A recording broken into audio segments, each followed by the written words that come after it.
So I want you to picture the story of Cinderella for a second. Huh. If you're like most people, you probably have this really distinct, brightly colored memory from childhood, Oh, right? the Disney version, basically. Exactly. Yeah. You know, a sparkling blue gown, the magical pumpkin carriage, and of course that perfectly pristine glass slipper that just like effortlessly glides onto her foot. It's a very safe, comforting image. Yeah, it really is. Well, I need you to just completely erase that. Erase it from your mind. Instead, picture Cinderella's desperate stepsister taking a literal butcher knife, looking at that glass slipper, and deliberately slicing off her own heel just to force her bleeding foot inside.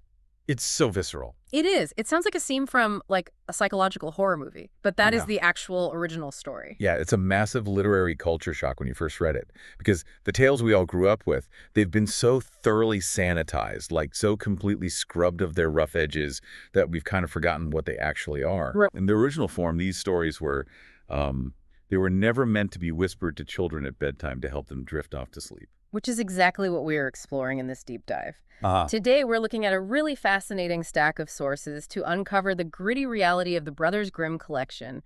We've got a blog post from a modern parent who basically praises these stories as timeless classics that their kids just, read and laugh at. Which is interesting in itself. Totally. And then we have a headline from The Guardian discussing a new translation that deliberately restores the blood and horror to the texts.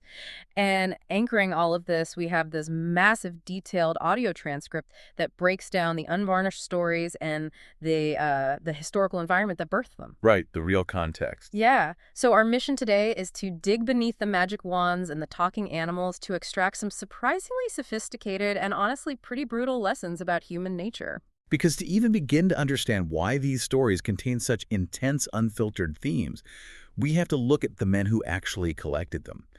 If you assume Jacob and Wilhelm Grimm were just, friendly 19th century children's entertainers, we're going to be very confused by what they actually wrote down. Okay, let's unpack this. Let's look at their backgrounds because it completely reframes the stories. Jacob and Wilhelm were born in the German state of Hesse in the late 1780s, I think. Yeah, 1785 and 1786. Right. And they actually studied law at Marburg University. Our sources note they were pioneering academic folklorists and philologists. And that word right there, philologist, is like the absolute key to this whole puzzle. How so? Well, philology is the study of language and historical sources. It's basically the intersection of linguistics, literature, and history.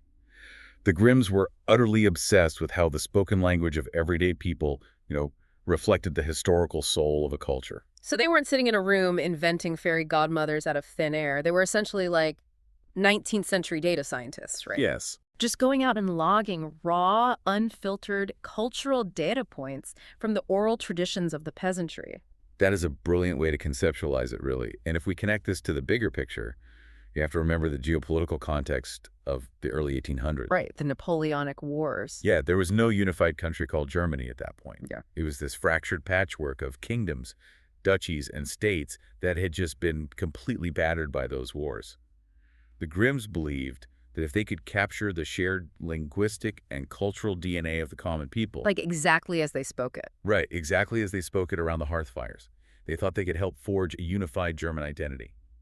That's why preserving the exact syntax and all the exact gritty details of these peasant stories was so vital to them. It totally makes sense why they approached it with such intense academic rigor then. Our audio transcript mentions that they even collaborated on this massive German dictionary that was so insanely comprehensive, it took a full century after their deaths to finally complete. 100 years. Yeah. It's wild. Right, so when they published their collection of over 200 oral folk tales in 2 volumes, which was 1812 and 1814, they definitely weren't trying to make, like, the bestseller list for toddlers. Oh, not at all. Mm-hmm. Those original volumes were incredibly dense. They were packed with extensive, highly academic scholarly footnotes.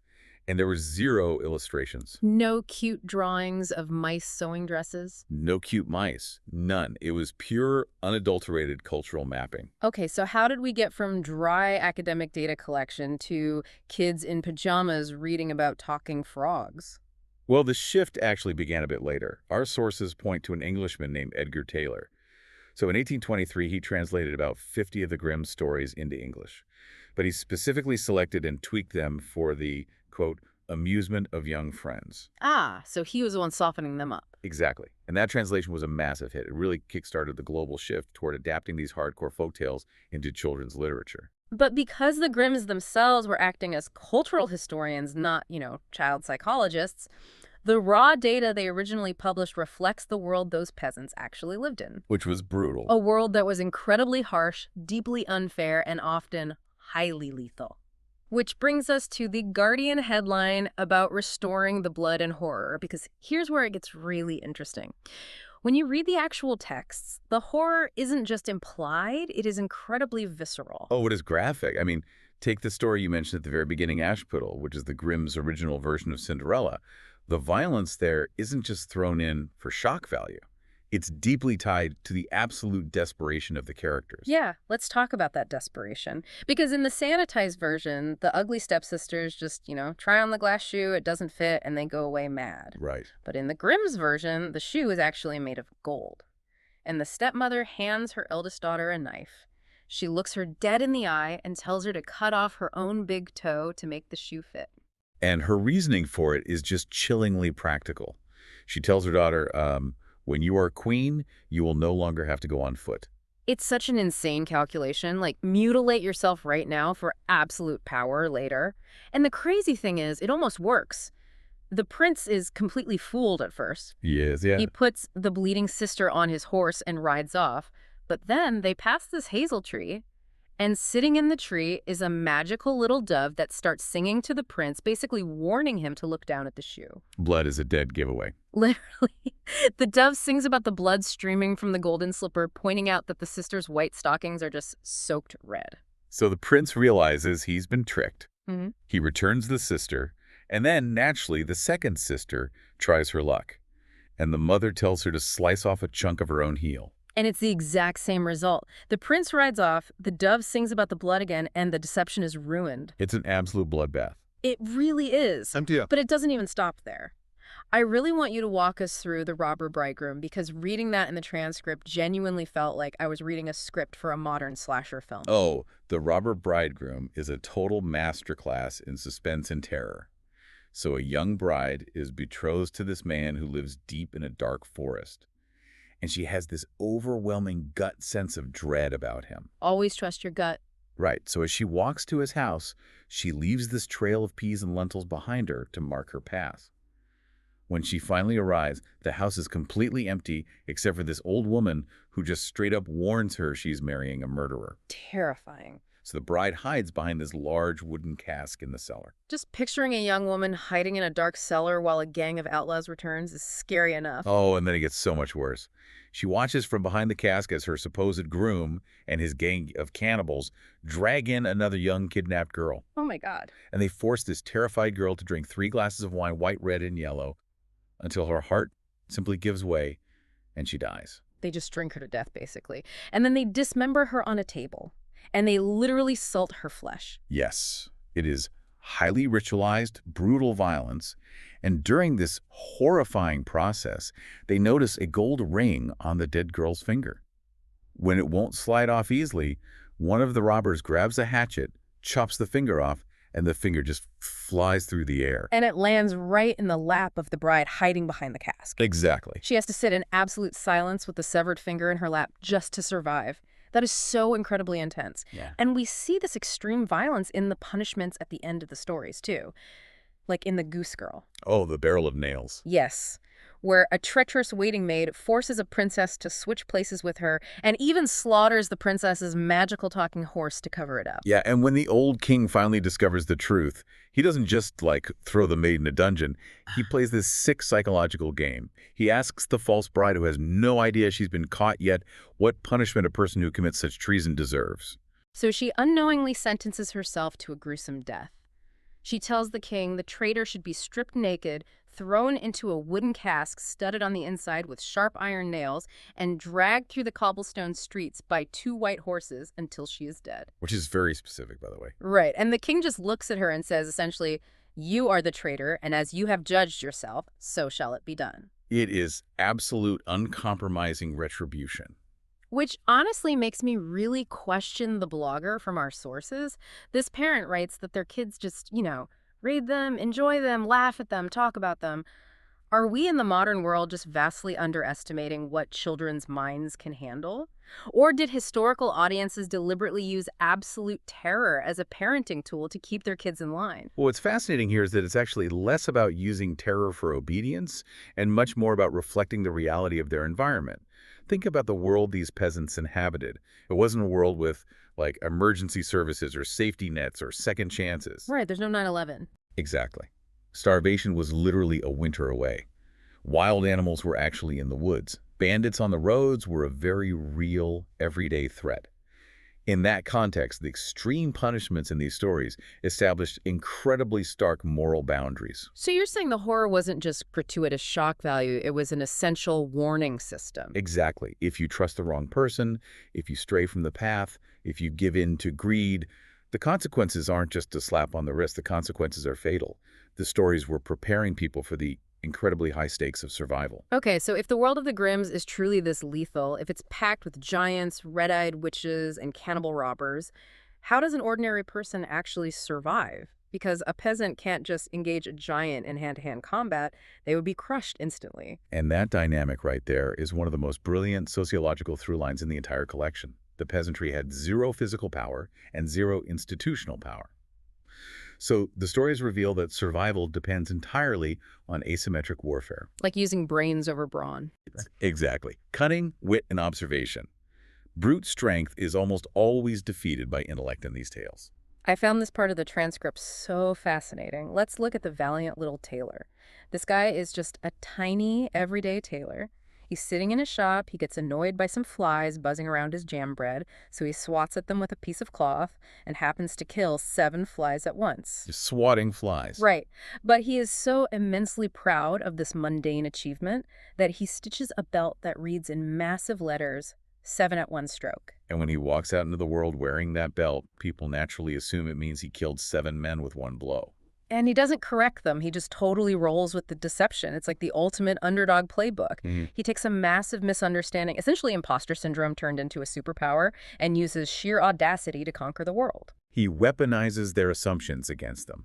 When he encounters a giant who challenges his physical strength by taking a heavy stone and squeezing water out of it, the tailor doesn't try to match him. He reaches into his pocket, pulls out a piece of soft cheese, and squeezes the way out of it. Because the giant thinks the tailor just crushed a rock into liquid. Exactly.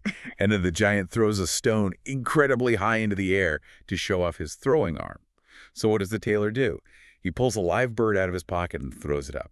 Of course, the bird just flies away and never comes down. So the giant is completely baffled. He thinks this tiny tailor threw a boulder into orbit. He defeats the giant without ever throwing a single punch.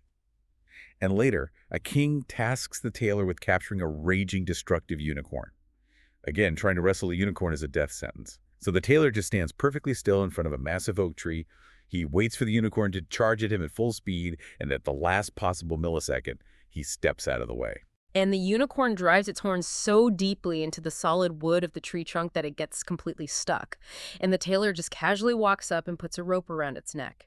It's all about leveraging the environment against a stronger opponent. We see the exact same thing in Hansel and Gretel. Yes, Hansel and Gretel is a masterclass in outthinking a stronger threat. Like when they overhear their parents plotting to abandon them in the dark woods because a famine means there isn't enough food. Hansel doesn't throw a tantrum or try to fight his father. Right, he plans. He waits until the moon is high, sneaks outside, and fills his pockets with white pebbles that shine like silver pennies in the moonlight. He uses them to navigate a path back home. And later, when the siblings are captured by the wicked witch who plans to eat them, they have to use extreme psychological manipulation to stay alive. The text notes the witch has poor eyesight. Every day, she demands to feel Hansel's finger to see if he's getting fat enough to cook. So Hansel finds a small twig or like a little bone and stretches that out through the cage instead of his finger. The witch touches the bone and is totally bewildered as to why this boy remains so incredibly thin despite all the food she's feeding him. It's so clever. And then Gretel takes it to a whole other level. The witch tells Gretel to crawl into the massive oven to see if it's hot enough to bake bread, fully intending to lock Gretel inside and bake her alive. But Gretel instantly senses the trap. She doesn't try to overpower the witch, though. No, she feigns complete, utter ignorance. She looks at the witch and says, "I do not know how I am to do it. How do I get in?" The witch gets frustrated, calls her a silly goose, and sticks her own head and shoulders into the oven to demonstrate. The second the witch is off balance. Gretel gives her a massive shove, slams the heavy iron door shut, bolts it, and burns the witch to ashes. But wait, this does make me pause. When you look at the tailor, or Hansel or Gretel, are these tales actually teaching us that manipulation, deceit, and lying are virtues? Well, this raises an important question, but I think that is a very modern way of framing it. You have to look at how virtue is defined in a state of absolute vulnerability. The Grimm's peasant sources were telling stories about a world where they were vastly, physically and economically outmatched. Right, they had nothing. Whether they were outmatched by a literal giant, a wealthy landlord, or just the harshness of nature. In that context, deception isn't malice. It's the only reliable defense mechanism they possess.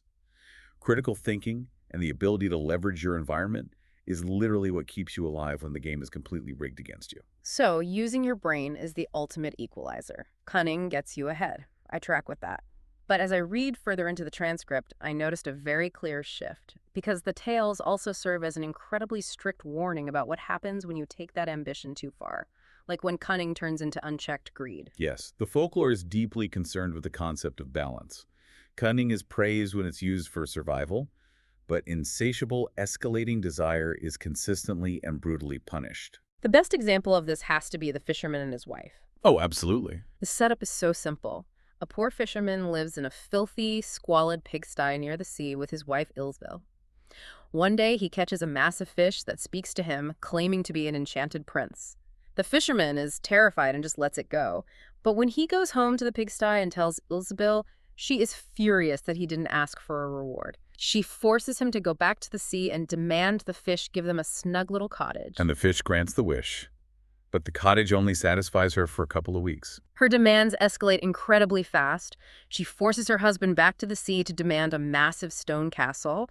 Then she decides she must be king. Then she wants to be emperor. Then she demands to be pope. Pope. It's absurd. Right. And the most brilliant literary detail here is how the natural environment reacts to her demands. With every greedy request, the fisherman walks back to the sea and the water changes. It shifts from calm and blue to green and yellow to dark gray to completely black, muddy, and violently stormy. The natural world is literally reflecting the unnatural, chaotic scale of her greed. Exactly. The ocean is just boiling. Finally, Ilsebel wakes up one morning and watches the sunrise, and she is enraged by the fact that she cannot control the sun and the moon, so she demands to be Lord of the universe. The ultimate hubris. And when the terrified fisherman screams this final wish to the fish over the deafening roar of a hurricane, the fish simply says, "Go home to your pigsty again." And instantly they are cast right back into the filth where they started. Now, you have to contrast her fate with one of the most philosophically complex stories in the collection, which is Hans and Luck. Oh, yeah. Let's talk about Hans. So Hans works hard for his master for 7 years, and his master pays him his life savings. Yeah. A massive lump of solid silver as big as his head. But as Hans walks home, the silver becomes incredibly heavy and physically burdensome. So he decides to just get rid of the burden through a series of increasingly absurd trades. He sees a man on a horse and enthusiastically trades his fortune in silver just for the horse. But the horse bucks him off and hurts him. So he trades the horse for a cow, thinking he'll at least have milk and cheese forever.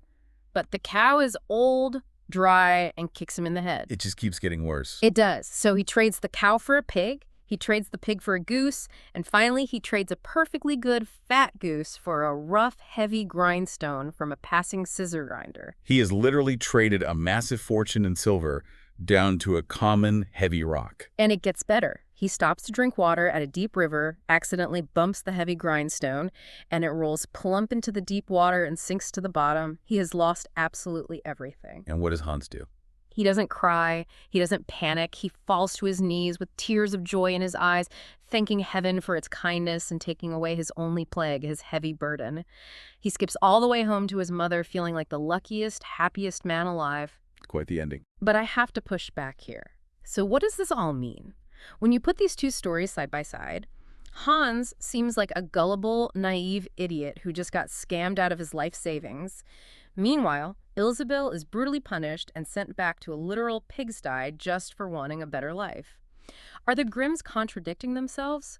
What is the actual message here about what makes a good life? It definitely looks like a contradiction if you judge it by, modern standards of wealth building. But if you look at the sociology of the 19th century peasantry, it's actually a profound psychological coping mechanism. How so? For the vast majority of the people telling these stories around the fire, upward mobility simply did not exist. You were born a peasant and you died a peasant. If you spent your life obsessing over wealth, you could never actually have, like Ilsabill, that cognitive dissonance, that endless thirst for power would psychologically destroy you. It creates a literal storm in your life. That makes a lot of sense. Right. And Hans, on the other hand, discovers that the physical weight of wealth is an unnatural burden. The overarching lesson for a deeply impoverished class wasn't just don't be greedy, it was a survival strategy.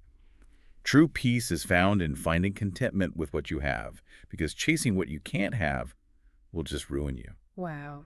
So punishing greed and praising a lack of earthly burdens was literally how they kept from losing their minds in a rigid class system. Precisely. When you step back and look at the whole picture we've painted in this deep dive, you really see that Jacob and Wilhelm Grimm achieved exactly what they set out to do. They didn't write fairy tales, they mapped the cultural DNA of their people, and in doing so, they inadvertently gave us stories that have survived for over 2 centuries. And they endure precisely because they aren't cute or sanitized.